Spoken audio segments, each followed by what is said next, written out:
All right, boy, we back, man. We're going to talk about the face of boxing, man. Who's really the face of boxing right now? You have some people, man, they going to jump straight to some of the fighters, man. Some people think it's Gervonta Davis. Other people think it's Canelo Alvarez. And if you ask me right about now, man, I got to give it up to TURKI ALALSHIKH, man. This dude is the guy that's basically largely responsible for all of the exciting fights that you see being put on right now out in Saudi Arabia, man.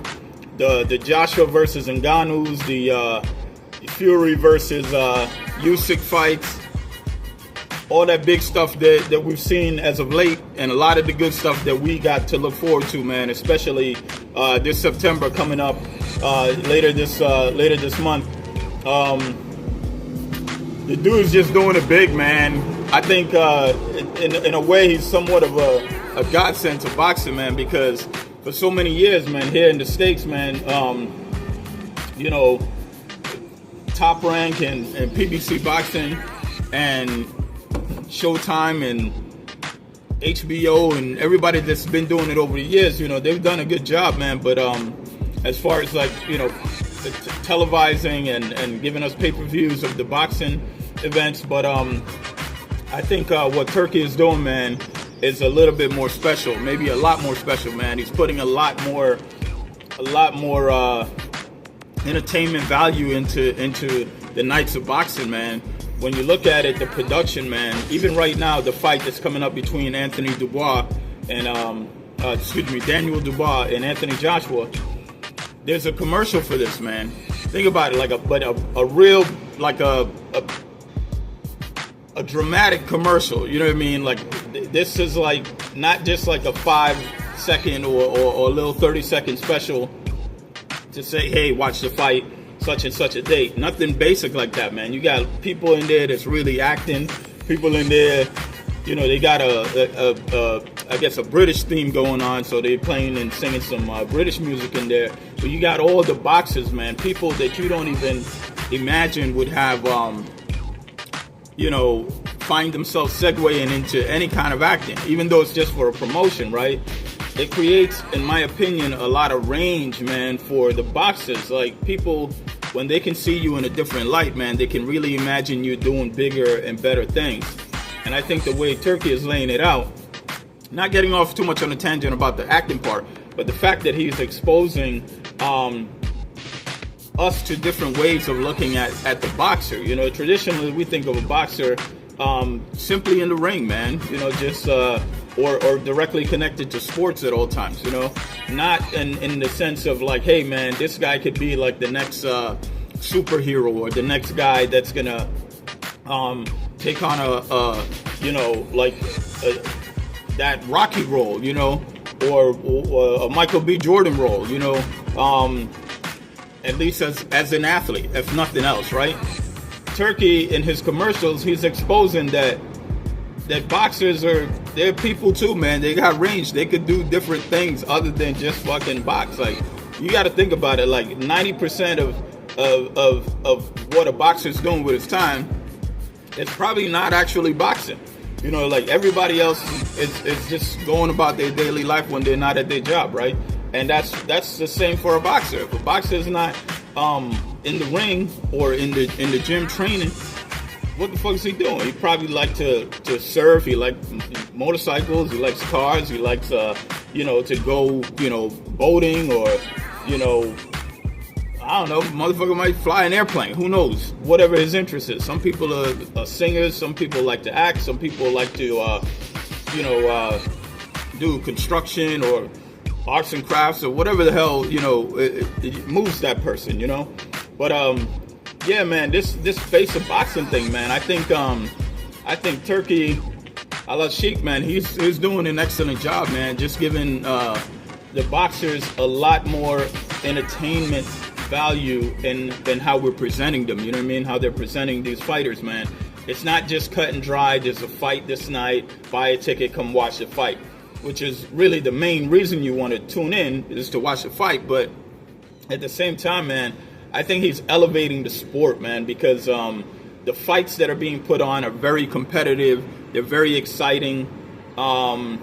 They're fights that a boxing fan would generally dream up as a good matchup, you know, between fighters that are being put on the same card together.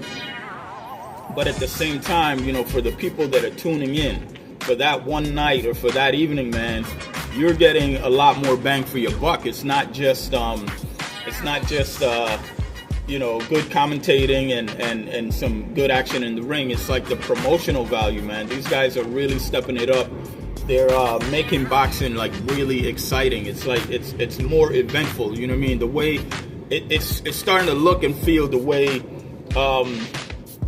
it felt back in the day when a lot of us were like little kids, man. When you would just you know stand around the TV, and I'm saying stand around too, because the little kids, depending on what home you grew up in, man, like the adults were the ones who were doing all the sitting.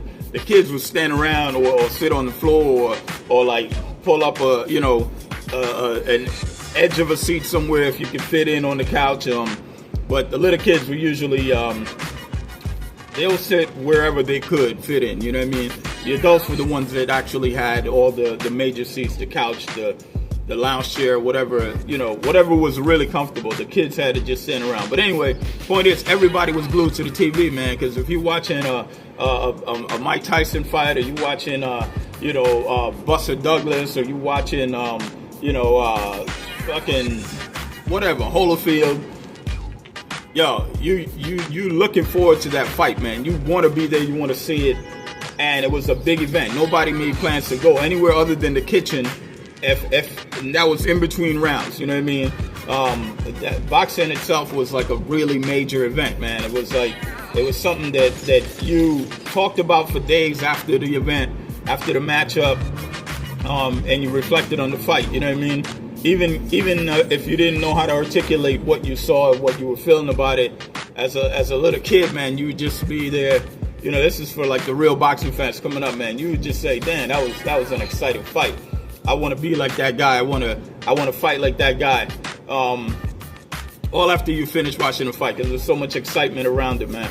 But a lot of that has gone away, you know, over the years, I think, because the fight game is different, man. It's just like it's so much business-like, you know, to where the people that are kind of pulling the strings in boxing, man, they've somewhat forgotten about the fans, man. And the people that's really tuning in, that still give a damn about the fight and the right calls and the right outcome, the right judgment, you know. It's gotten away from that, man. It's gotten to a point where, like, if you tune in for a fight, you don't know what the fuck you're gonna get. You don't know if the referee is gonna be missing important activities that's happening in the fight, you know, low blows or rapid punches or whatever. You don't know if the judges are gonna be seeing the same fight as the rest of the world. You know, you get to the finish line in a tough fight, and one guy's been knocked down 2-3 times, and in a close setup, and then here you go with a judge. They got the guy that's been knocked down 3 times. Winning the fight, you know what I mean, like by landslide. Like, you get shit like that, man. So when you do shit like that with boxing, man, you put a bad taste in the mouth of the people that's really keeping the system going. You know, the people that's tuning in, the people that's planning to see the next fight, the people that are talking about it, the people that are saying, like, let's keep this like a fair and balanced place, man, where a fighter gets credit for how he performs, not how you want him to perform. You know what I mean? If a motherfucker lost a fight and he happened to be your favorite boxer, or you connected to his family or his camp or whatever, as a judge, man, you just gotta call it the way a judge's supposed to call it, the way you saw it, not the way you wanted to see it. You know what I mean? And that's the problem, man. There's a lot of corruption, man, in boxing. A lot of lackadaisical decision making, and it's just been different for a long time. You know what I mean? It's really gotten a lot of hardcore fans are kind of turned off by the unpredictability of it. Like, you can't really you can't really look at a fight and know for sure that you're watching a guy lose, that he's gonna actually be credited with a loss at the end of the fight, because it's so up to the judge's feelings, or maybe the judges are just not paying attention. Who knows what their motivation or what, how they get to that these type of conclusions sometimes, man. That really, like I said, it takes a taste out of boxing, man. It doesn't it feels like you're wasting your time. You know, it gets a lot like anything else you believe in, man, and then you see that it doesn't work the way it's supposed to work on paper. It's all up to somebody's opinion rather than their actual observation of what's going on. You know what I mean? Like, people are not true to their eyes. They're just thinking about their feelings or some shit. I don't know what motivates a judge to watch a fight, watch a guy get beat up most of the fight, get knocked down a couple times, and still give this motherfucker credit for winning the fight when the majority of the rounds were close. You know, it doesn't make a lot of sense. But anyway, man, back to this face of boxing shit, man. TURKI ALALSHIKH, man, he's, like I said, he's doing a lot to enhance the image of boxing, man. Putting on exciting fights, building a lot of, you know, positive, energetic aura around the promotional contributions to getting people excited about watching it, and then delivering at the same time, man. Like, you see all the seats outside of the rings, man. They're just loaded with celebrities. People are flying fucking from anywhere and everywhere around the world to Saudi Arabia just to be there, you know, at ringside, man. Like the old days, you know what I mean? And you can tell the people are feeling good about the money they spent, you know what I mean? People dropping thousands of dollars on the fight alone just for a seat. And not to mention, you know, hotel accommodations, travel expenses, all that other shit, you know what I mean? But they're satisfied, they're happy, they're delighted with the product that they're getting, you know what I mean? And I think that's largely due to this man's his vision, man, just coming to fruition. Him and whatever team he's working with to get all that shit done, man. So as far as the conversation about who's the face of boxing right now, yeah, we definitely want to celebrate our fighters, the Gervonta Davises, the Canelo Alvareses, you know, the Terrence Crawfords, the Naoya Inoue, all these guys, you know what I mean? The Lomachenkos of the world, the Virgil Ortizes of the world. But just gotta give you know, tip my hat to TURKI ALALSHIKH, man, because this dude, he's just doing it right, man. It's like, it's putting a good feeling back in boxing, man. And I think we need that. I think it's gonna be good, man. We got a lot of good fights coming up before this year is out, and some of them are in Saudi Arabia, man. So shout out to Turkey, man. Shout out to you know, hopefully a new era in boxing, man, where it's gonna be worth tuning into, fucking worth it. Not just something to look forward to, something that after you done checked it out, you'll be like, damn, I'm glad I checked this motherfucker out. So anyway, check y'all next time. Peace.